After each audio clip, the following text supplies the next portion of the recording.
Hello, and a big welcome to this MediMaps training. So my name is Professor Karen Hines, and I'm the Head of Clinical Affairs, Research and Innovation at MediMaps Group. So today we will be focusing on TBS Osteo Advanced, our latest generation of trabecular bone score software. The session is part of our clinical training series, and that's designed to support both new users who are getting started with TBS for the first time, but also for experienced users who are looking to have a refresher on the key features and the clinical use of the updated version. So our aim today is to provide you with a clear understanding of how to use TBS Osteo Advanced in clinical practice, how it integrates into DEXA interpretation, and how it differs from previous versions. So ultimately, we hope by the end of this training, you'll be confident in applying this tool to guide patient management. Okay, so let's get started. Here's a brief overview of the content. So all of the topics that we'll cover today, the whole session should take about 30 minutes, and we'll work through each section one by one. So let's start at the beginning, and potentially most of you listening to this training already understand the definition of osteoporosis, but it's a good place to start. So what is osteoporosis? Well, the World Health Organization around 3 decades ago defined osteoporosis as a silent skeletal disease characterized by low bone mass and a microarchitectural deterioration of bone tissue. And with that, we have two elements there. You can see that I've underlined the word and this is important because the strength of bone is ultimately impacted not by the mass, but also by the quality of bone. And we'll come to that in later slides. So what are the clinical consequences of osteoporosis? Well, the disease brings a progressive bone fragility, which contributes to a high risk of fracture. And if untreated, those who are at a high risk of fracture will find that risk is there even following a low or minimum trauma scenario, such as falling from standing height. So it's very serious. We can look at osteoporosis in two key categories. We have primary osteoporosis, which is a bone loss that's associated with age. And in women, that is related to the menopause and the sudden drop in estrogen, which occurs at that time of life. Secondary osteoporosis is the bone loss which occurs secondary to other diseases or conditions, such as rheumatoid arthritis, chronic kidney disease, liver disease, cancer, etc. And it also can be bone loss which occurs as a side effect from certain treatments. And those treatments include glucocorticoid steroids, one of the most biggest culprits there, but also aromatase inhibitors, which are common breast cancer treatments, doing their job ultimately for saving lives, but other side effects can occur in terms of bone health. Interestingly, this can also affect children and young people who are working to improve their peak bone mass and maximize their bone strength during growth. But certain young people are at risk of bone loss because, again, of secondary conditions and different developmental issues. So if you look on the chart here, you'll see we have a chart which shows the development of bone mass over time and the different periods of life. You can see peak bone mass there right at the top. Now, this is the maximum amount of bone mass that one will accrue during their lifetime. So you reach your top, your strongest bone mass around about the age of 30. It can vary depending on the site of bone measured.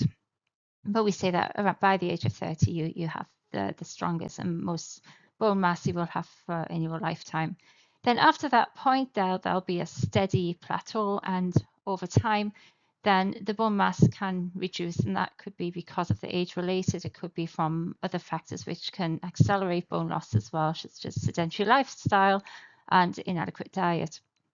And you can see there in females the impact of the menopause.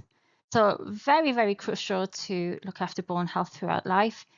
If we see that loss and we see that loss of bone below the fracture threshold, then with that comes the inability of bone to withstand a trauma, and ultimately that bone will fracture. It will fail under a given load, and that could be a low load in osteoporosis. In terms of the burden of disease, well, despite us accelerating knowledge, many studies about osteoporosis in the field, The disease continues to be a huge burden, and the statistics are continuing in terms of that 1 in 3 women over the age of 50 will sustain a fracture, and in men that's looking at around 1 in 5 as well. Now, it's not just the pain and morbidity associated with fracture. There's also a risk of mortality, and we know from the statistics that 1 in 4 patients will die during the first year following a hip fracture.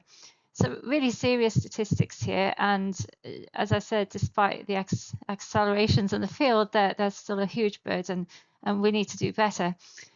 We also know that there is a risk of requiring support with daily life following a hip fracture, so residential care for some patients. And as population ages, this is only going to become a greater burden, given the fact that osteoporosis is also the age-related disease. So how is osteoporosis diagnosed? This is a big one because it's important to case find. If we can't case find, then you can't identify the patients who are at risk to get them on the treatment that they need. So diagnosis currently can use any of the following 4 approaches. The traditional approach is the BMD by DEXA, and this has been used for many years now. It's effective in some part, and we'll talk about that in the next slides. Another way you can diagnose osteoporosis is if a patient sustains a low trauma spine or hip fracture, and that usually is enough for that patient to be triaged quickly and to be looked at for management of osteoporosis and treatment. Osteopenia and irrelevant fracture. So in terms of relevant, we're talking about low trauma fractures again, and also the FRAX score. So FRAX is a 10-year risk factor calculator, which looks at the probability of fracture over the course of 10 years, depending on your risk factors, which can include anything from age, sex, alcohol, secondary causes of bone loss as well, and parent history of hip fracture too. So those are the 4 approaches for assessing osteoporosis. And you'll notice that I haven't mentioned TBS, but we'll come to that in a second. But TBS can be applied in all 4 of these scenarios. So let's look at the thresholds for BMD. So there are 3 thresholds. We have categories of normal bone density, osteopenic and osteoporotic, with normal bone density being a T-score that is -1 or greater. Osteopenia being a T-score that is less than -1 but greater than -2.5, and osteoporosis is a T-score that is -2.5 or less. We can even go further and look at severe cases of osteoporosis if patients are having T-scores in the region of -3 as well. Now, this assessment is done using a DEXA, so dual energy X-ray absorptiometry. The technology has been around again for about 30 years. The technology is getting better, the resolution is improving and making great progress in that, and the images are excellent that you now get from DEXA. With these scans, there are usually 2 sites that are measured when you receive a DEXA scan, and those will be of the spine and hip. And usually with the lumbar spine, it's always a minimum of 2 lumbar spine vertebrae that are included in that measurement. If the lumbar spine only has 1 vertebra that is evaluable, so for example, there's 2 vertebra, 3 vertebra, which have degenerative changes or fractures, then in those cases, that image might not be usable, and so the reliance would be on the femoral neck, total hip, and the 1/3 radius. Again, also, if the patient has had a hip fracture and the hip's not usable, then you would use the lumbar spine and the 1/3 distal radius as well. So there's some variations there in what scans will be performed depending on the needs of the patient. When interpreting bone mineral density, you can use either a T-score or a Z-score. And a question that sometimes comes up is, what is the difference between the 2? So with Z-scores, we would apply these for patients who are male and age 50 and above, or postmenopausal women, with the understanding that the menopause can happen at a younger age than 50. Sometimes it can happen from the age of 40. And in these situations, the T-score would be applied. Now, the T-score compares patients' BMD to a young adult reference population, which derives from the ages of 20 to 40. It it has benefits in that it enables you to apply the same diagnostic criteria for osteoporosis across different DEXA devices, different models, and different bone density measurement sites, for example, the spine, the hip, and the radius. And you really have a nice universal criteria with the application of T-scores. Now, when we talk about the Z-scores, this is used for patients who are under the age of 50 or premenopausal women. We also use Z-scores for children and adolescents. However, the Z-scores are not usually used in isolation to diagnose osteoporosis. So what the clinician will do is look at the Z-score and then consider, well, does this patient have any other clinical risk factors that might be explaining an early bone loss or inadequate ability to reach peak bone mass?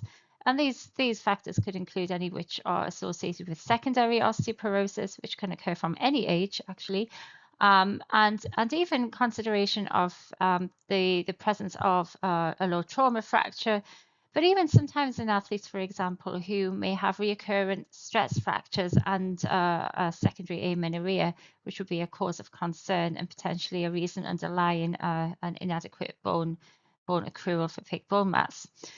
So with those classifications, you can see the cut points here on the slide. The T-scores we've already described earlier in this presentation. But with the Z-scores, the cut point is -2. So if a patient has a Z-score that is greater than -2, then really it's assumed that that patient is within the expected range for age. However, if that patient has a Z-score which is -2 or less, then there is a concern there that that patient's bone mineral density is below the expected range for age, and so further investigations will be ordered. Right, so we focused a lot on bone mineral density, and that's important because it's one element of osteoporosis risk assessment. But what we need to know is that the fracture risk is not only captured by bone density alone, and we know this from the research that's been published over many years, over 2 decades. So what we find from that research is that most osteoporotic fractures are actually occurring in individuals who are in the osteopenic zone. So they're not actually in the osteoporotic zone. So in that case, the BMD is useful, but it's not capturing the whole story. Let's look at that in more detail. So here we have a table which contains the results from 4 population cohorts: the Menos cohort, the SOF cohort, Rotterdam cohorts. And what this indicates is the percentage of individuals who have sustained a fracture and what their DEXA results showed. So we can see quite clearly from this table that actually, in fact, those individuals who fractured, only 21 to 44% of those individuals had osteoporotic BMD. So that means only 21 to 44% of these people would have been detected by DEXA just based on their BMD alone.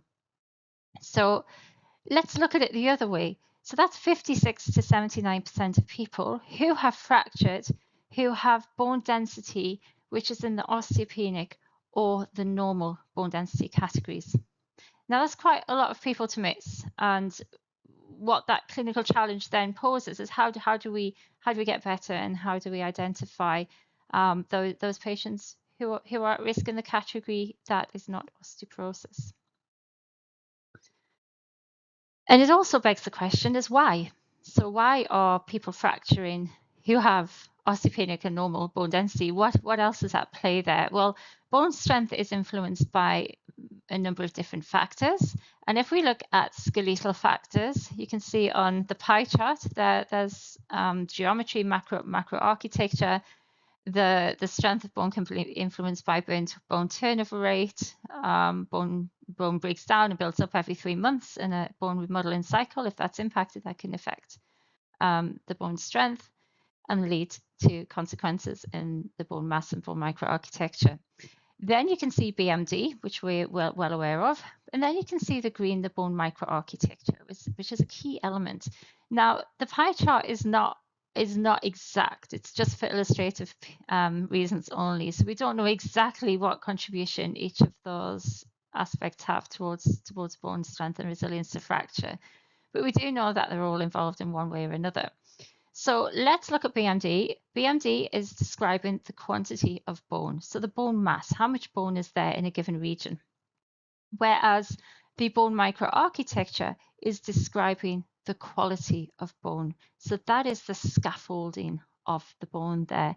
And an analogy that we like to use is to consider the Eiffel Tower. So you've got strong trusses of iron, really strong material, a lot of mass there, very heavy. But if you look at the architecture of the Eiffel Tower, it's perfectly formed to ensure that that structure remains strong and remains rigid and ability to stand force. And this is what it's the arrangement of that mass in a certain way, which provides that resilience against force. And this is how we can talk about bone mass and bone microarchitecture, hopefully in a way that's understandable. Both impact the strength and resilience to fracture. So how do we incorporate bone microarchitecture in the clinical workflow? We talk about gold standard methods, and those in the field are the quantitative computed tomography, we can call that QCT, which is an ionizing radiation method, an imaging method, which provides some really nice images of bone, and we can look at that three-dimensional and get an understanding of the cortical and trabecular compartments. Or there's also bone biopsy, which is conducted in certain patients to have a good understanding of the gold standard method of their bone quality. Because in certain patients who have certain diseases, such as the rare bone diseases, bone density is not always useful. And we really need to understand the bone quality of these patients. So CT is expensive. It's not the method that would ever be used routinely in clinical practice. It exposes patients to a higher dose of radiation. It can take more time for preparation as well. And also the CT is used for different reasons. The bone biopsy is extremely invasive. You can see from the image here. It can be very painful and it takes time, requires an awful lot of precision, and it's not obviously not comfortable for the patient. So those two methods, while they're excellent and they give very reliable information on bone microarchitecture, it's not always logistical in clinical practice where we want to detect patients, case find those patients who are at the high risk of fracture to get them onto the treatment that they need. So how can we do that? If we could see beyond bone density in the same scan, is my question. What if we could do that? And this is, as you can probably guess, the challenge that MIDIMAP stood up to answer. So we're looking beyond bone density with trabecular bone score. Trabecular bone score is acquired during the same scan as the DEXA lumbar spine bone density scan. It's been a validated surrogate of bone microarchitecture since 2008. So it's been around for a long time. There's been quite a few different studies that have proposed this, that have demonstrated this validation. You can see a couple of the charts here, which have showed the strong correlations between trabecular bone score and trabecular number, for example, which is derived from the gold standard CT criterion method, so the micro CT imaging. And so excellent validation there. So with that validation then comes the integration into clinical practice and the adoption into clinical practice worldwide. And that has been in place since 2012, since the regulatory approvals were granted. And in the US, the TBS has been reimbursed since 2022. So the value is there for patients. It's recognized globally and with reimbursement in the US in particular.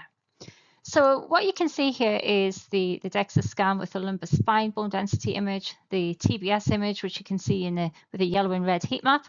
And then underneath you'll see the overview of the method. I'll keep it simple. And what TBS is, it's an experimental variogram that is applied to the grayscale DEXA image. And it works on the analysis of the pixels, the spacing of those pixels, the intensity of those pixels as well, to create a textural measurement and indication of bone microarchitecture, which is then, we use the TBS as the measurement there. All right, so with the software itself, you'll notice obviously by now that the TBS software is TBS Osteo, and from the evidence, we know the TBS enhances fracture risk assessment independent of bone density and clinical risk factors. Now, this is important because if you are adding another method to a patient's assessment, we want to make sure that that method is giving something additional. So it's not the same as anything else. It's something new, it's something additional, and it's added value to that scan that patient is having. It's derived from the lumbar spine DEXA scan from L1 to L4, and as I mentioned earlier, at least 2 vertebrae must be evaluable.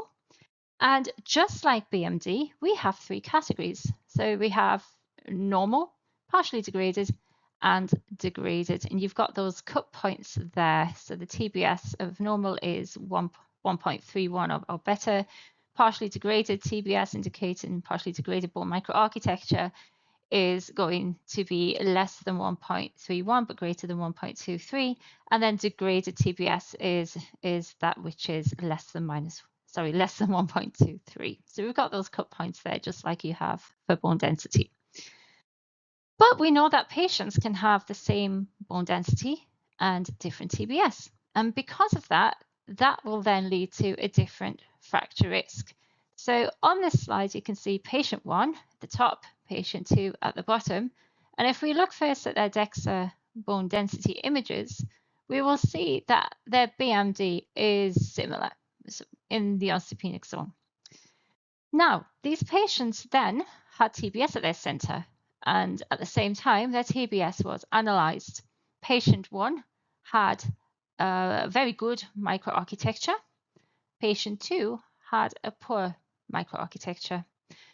And because of this, it was reflected in their TBS. Patient 1 had a normal TBS, very good actually, a 1.457, but patient 2 had a degraded TBS at 1.131. And what that means is that patient 2 is at a higher risk of fracture. And how do we know that? Well, we'll come to the study in a moment. It's a Manitoba study, which was the inaugural validation of this approach, which related the category of BMD and the category of TBS with a certain level of fracture risk. And what it was found is that those patients who had osteopenia, but who had degraded TBS, had a similar risk of fracture as a patient who had osteoporosis.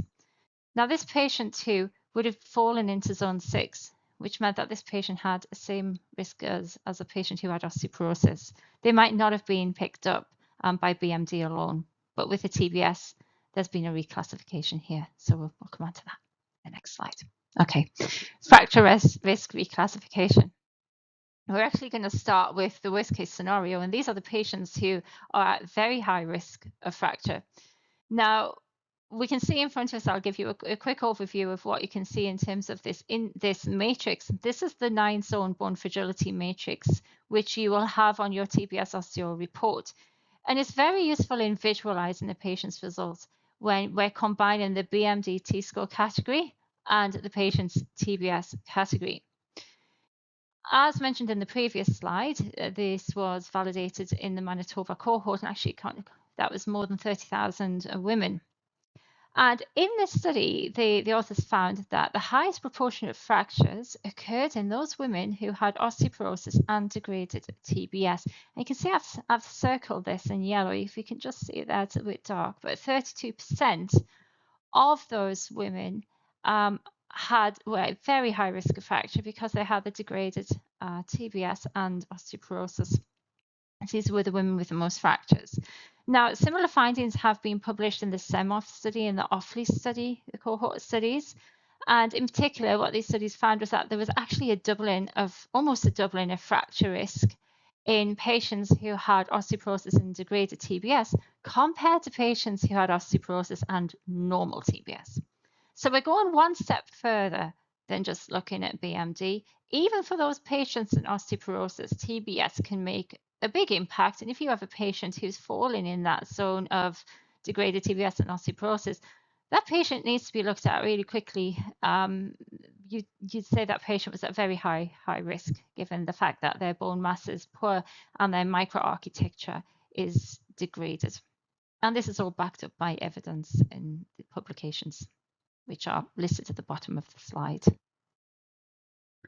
So in the next category, which we can look at in terms of fracture risk reclassification, we can talk about those osteopenic individuals, but who have degraded TBS.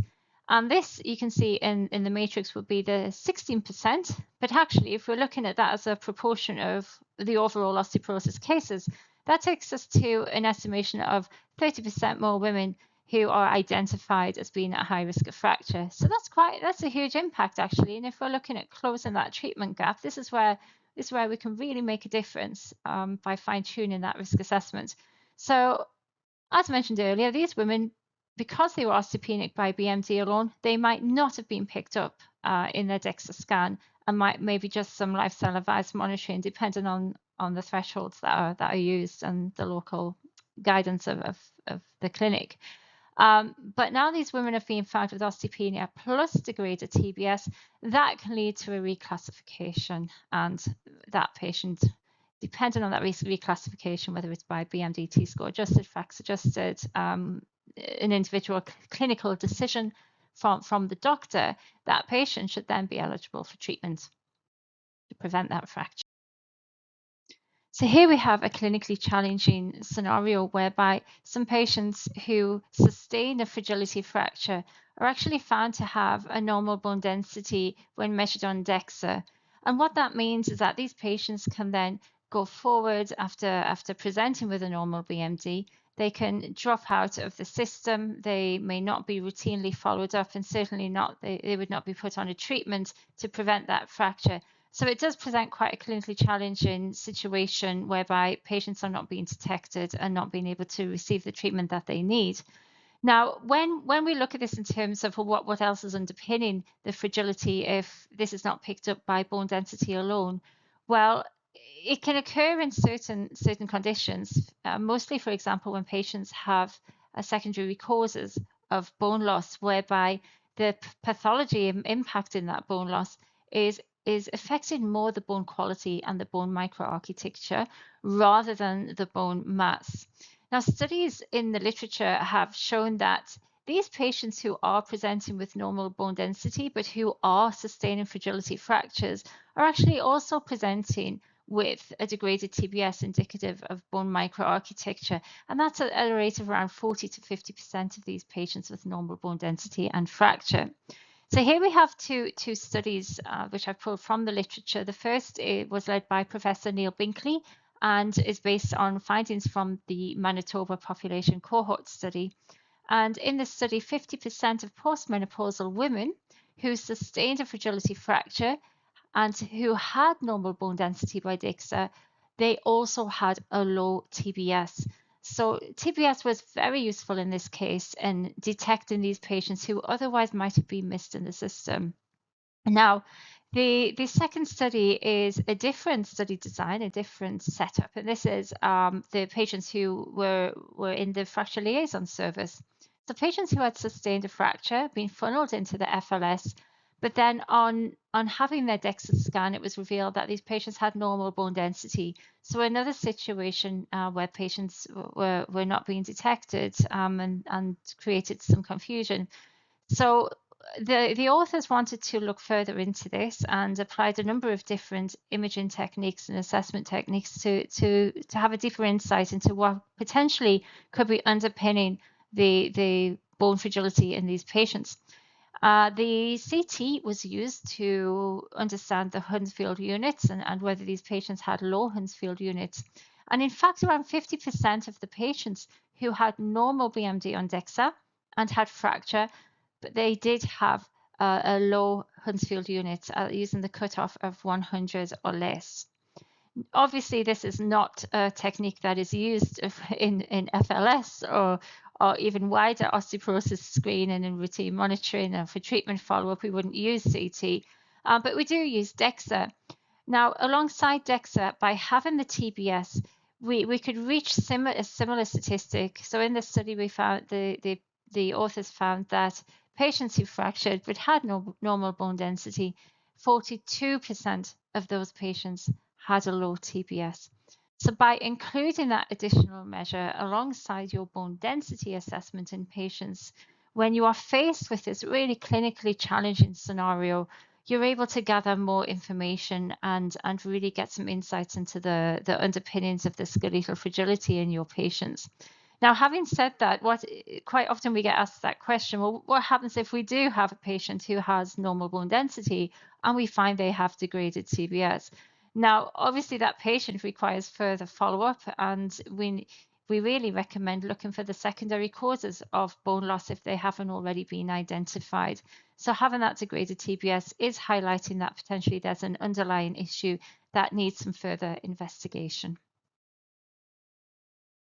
So with TBS acquisition, we've already mentioned you need at least two evaluable lumbar vertebrae, and you will use the same exclusions that you use for BMD generally, if you've got some major impact there of degenerative changes. However, unlike BMD, TBS can still be used if there is mild to moderate degenerative changes at the spine. Okay, so you might have some osteoarthritis there of a mild to moderate level using your own clinical judgment. The BMD may be elevated, but actually the TBS should not be impacted at all. You should still be able to use that TBS, and that TBS can be used to adjust, for example, hip BMD T-score as an example, and still be used in the fracture calculation. You have an example here of when you would exclude TBS, and that is if you've got hardware in that vertebra. So for example, in this patient's case, the L3 would be excluded, but you'd be able to use L1, L2, and L4 for BMD and for TBS. Okay, the intended uses currently for patients who are aged 20 years and over and who have a tissue thickness of between 7 and 30 centimeters. That's quite a wide range of tissue thickness as well, which we'll come on to in. Why and how does the software adjust for tissue thickness? Okay, so let's talk about the why. So for every TBS measurement that takes place, there is in the software an adjustment for the soft tissue noise on that DEXA image. So we can imagine you have the spine, and then you can imagine you've got the tissue in front of the spine. And that tissue in front of the spine, depending on how much is there, can sometimes create some noise on the image. If there's a lot of tissue there, the image can become quite blurry of a lower quality. Now, what the software does is it makes an adjustment for that noise. The TBS version 3 will make that adjustment using a proxy of tissue thickness, and that's the body mass index. And that BMI has been applied for years with the version 3, and has been successful. It's fine across most patients and most body types. But we know it's not actually perfect for those patients who are at the end of the BMI spectrum. So those who are very thin and those who are very big. And this is why we feel we can do better than that. We can advance that method. And this is what we did with version 4. So with TBS Osteo Advanced version 4, we have new clinical features. And these clinical features have come about because instead of relying on an estimation of tissue thickness, the proxy, the BMI method of adjustment, what we do is we adjust directly for that tissue thickness measurement directly from the DEXA image. So with every DEXA scan of the lumbar spine, there is a measurement of tissue thickness provided in centimeters, which is then used in the TBS algorithm to adjust for that tissue thickness. So what we're doing is we're tailoring that adjustment to every single patient. So we're more applicable across the range of body sizes. And it also means we don't have that BMI limit anymore. So that restriction is not there.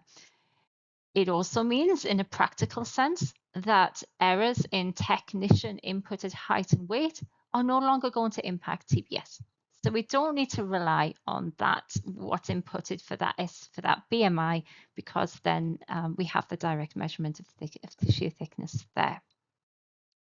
And that was actually, it did happen in practice, whereby the height and weight was not always correct. It led to an incorrect BMI and then an incorrect adjustment. So we don't have that anymore with version 4.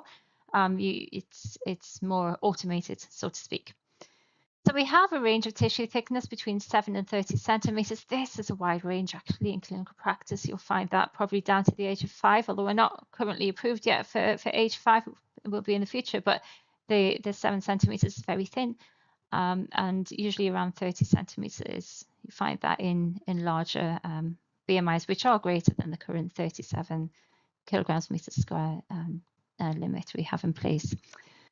The patients whereby we may find particular benefit of this can include patients who have increased central adiposity, but who have normal body mass index. For example, in some cases of type 2 diabetes, where you have that central accumulation of body tissue. So we can expect to see some differences in TBS V3 and TBS V4 for these patients. And what you might see is there will be a slightly lower TBS with version 3 and a slightly greater TBS with version 4. And this is because we've got now a more accurate adjustment, which is tailored to the individual patient thickness. Now, we can look at other cohorts of patients as well. We can look at athletes, and athletes often have a high BMI, but they're not obese. And the reason they have a high BMI is because they have a lot of muscle mass, they're heavier, and a higher weight. Now, the distribution of their tissue is different, and the composition of their tissue is different. So in fact, the TBS version 4 is going to be ideal for use in athletes, where we've got the tailored adjustment for the tissue there. And yes, it should be quite interesting to see the expanded use of TBS in athletes. We've seen a growth in interest in the sport medicine field for application in this population. We also know that there are sex differences in fat distribution between men and women. We know the men are more prone to having more of that android shape and the women more of that gynoid shape, so the apple and pear. And again, this is the case where the tissue thickness adjustment is going to lead to a more accurate adjustment of that tissue thickness for the noise when it comes to the TBS. So we expect that across the range, men, women, athletes, different clinical conditions, different sizes, phenotypes of patients, that the TBS version 4 is going to be much more applicable across a broader range of patients with this new adjustment. So that's very good news, and actually I can move into more good news in terms of the acceptance of TBS globally. So we have here on this slide 2 international expert position statements on TBS, and these 2 statements were derived in 2023. I think the ISCD might have been published in 2024, yes.